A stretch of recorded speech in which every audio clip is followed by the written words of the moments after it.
স্মরণকালের ভয়াবহ বন্যায় যেন ডুবে যেতে বসেছে গোটা পাকিস্তান। মেঘ ভাঙা অবিরাম বর্ষণে ভেঙে গেছে নদীর বাঁধ, গ্রামগঞ্জ ডুবে গেছে অতি বন্যায়। ভয়াবহ এ বন্যায় ৭০৬ জনেরও বেশি মানুষ প্রাণ হারিয়েছেন। এখনও নিখোঁজ রয়েছেন হাজারো মানুষ। এগুলো কেবল সংখ্যা নয়, হারানো হাজারো পরিবারের কান্না আর ভেঙে পড়া স্বপ্ন। শত শত মানুষের প্রাণহানির পাশাপাশি ধ্বংস হয়ে গেছে বহু অবকাঠামো।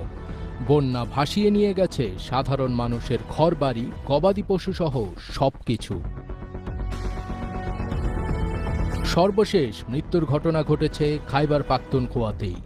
সেখানে বন্যায় ভয়াবহ প্রাকৃতিক বিপর্যয়ের সৃষ্টি হয়েছে। এতে করে মানবিক বিপর্যয়ে পড়েছেন সাধারণ মানুষ। গেল ২৬ জুন পাকিস্তানের প্রথম বর্ষার তাণ্ডব শুরু হয়। গত কয়েকদিনে এ